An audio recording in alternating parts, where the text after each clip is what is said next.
Dowdle now in that backfield with Jalen Warren, Michael Pittman with DK Metcalf, and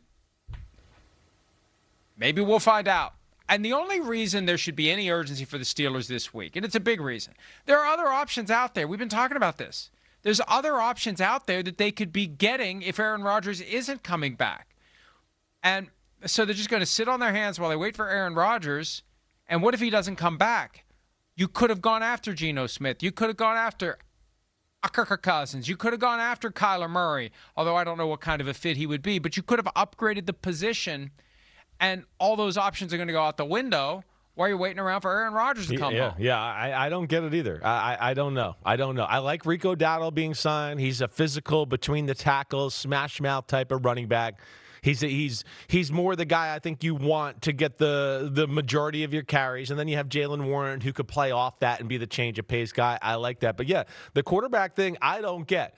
And I don't get, I guess what I just also don't get, and again, I want to say it carefully because I do think a lot, of Aaron Rodgers, the player. I mean, it's one of the greatest I've ever seen.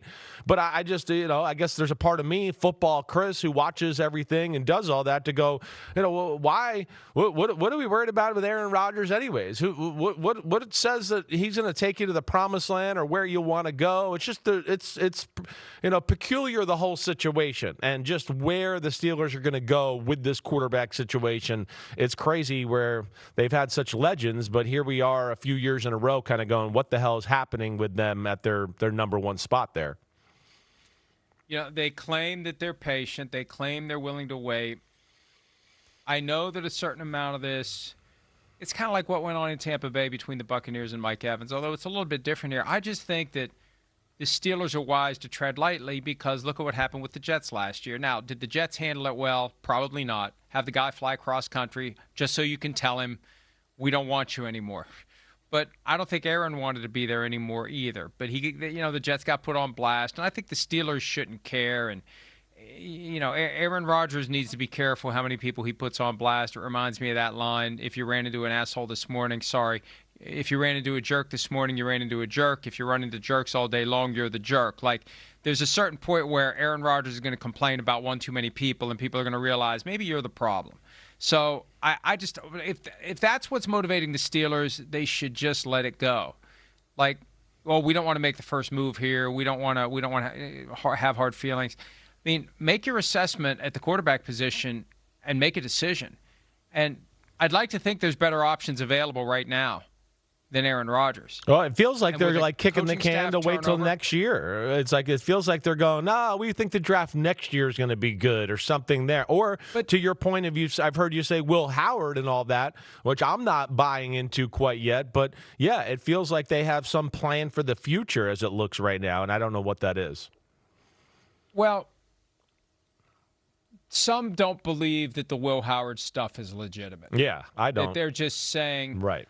Because what a coincidence that Mike McCarthy, out of coaching last year, all of a sudden back in Pittsburgh, the one place that just happens to have the low-round draft pick quarterback that he loves, that he loves Will Howard. I mean, did he already love Will Howard, or is it Will Howard's under contract for 3 more years and we got to make do with what we have? I like the kid's potential. I just feel like some of that is a little bit of overhype, a little bit of BS. And, hey, this is the team that told us at the Combine that we're content with our receiver depth chart. So, all these teams are neither above nor beneath saying what they have to say. Yeah. And they have Mason Rudolph and they have Will Howard. I just think if I'm the Steelers, there's a 1-year option out there. Even if you're going to wait until next year to try to get your franchise quarterback, there are other 1-year options out there that are probably better for you right now than another year of the Aaron Rodgers experience. And I'm just stunned that they're not pursuing. Yeah, I'm with you. I don't know. Like, did we do the? Would you rather have Kirk Cousins or Aaron Rodgers right now? Did we do that? Yeah, recently? we did do it. Yes, and I said I'd probably rather have Kirk Cousins. Reluctantly. Yeah. Kirk Cousins' skills are declining, but he will stand in the pocket and throw the ball and push the ball down the field. That's the advantage he has over an Aaron Rodgers right now. That's what it is. But there's also a part of me, Mike, just real quick, because I know you got something to say. It's just that Aaron Rodgers with all his getting mad and ripping and talking and all that, and then having Mike McCarthy on the sideline this year, I can maybe enjoy some of those sightings. That might be fun to watch. We would be entertained. Yeah. The question is, are the Steelers going to be as good as they can be? Michael Hawley raised the question last Friday of Aaron Rodgers or Tua right now. Now, I know how you're going to resolve that question. Yes. Because you are Tua non. Tua no. But he, Tua stands in the pocket to a fault. But I guess the question is, are there better options? And the reality is, it's no longer the no-brainer. Aaron Rodgers handed down from heaven, and whatever, yes, sir. However long you need, sir. Whatever you require of us, sir. This is not a guy you fawn over anymore. And that's what makes it weird. Last year, you could argue there were still vestiges of the guy that you fawn over. This year, he's not the guy you fawn over, and it just makes them look bad. I'm going to say it. Steelers, you have a proud tradition. You have a proud history. There are signs of dysfunction. There are signs of, as the Ivy Leaguers would say, parsimoniousness. There are signs that maybe Mike Tomlin covered up a lot of caca in the Three Rivers.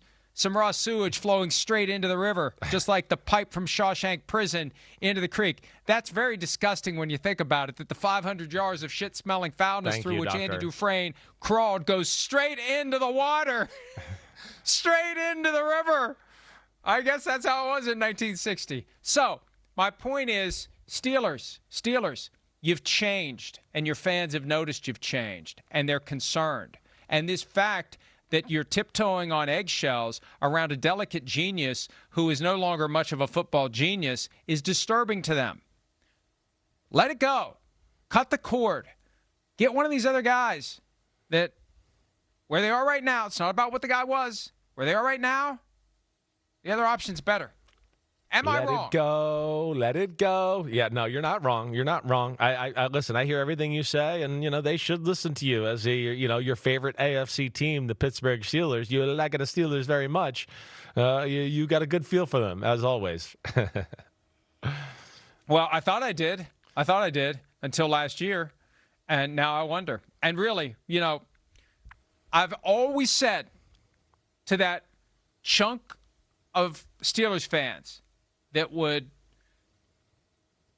fire Mike Tomlin if they lose 2 games in a row. You got what you wanted. Now see how much Mike Tomlin was doing to cobble together a 500 team or better for 19 straight years. Let's see how many warts Mike Tomlin was covering up in the organization.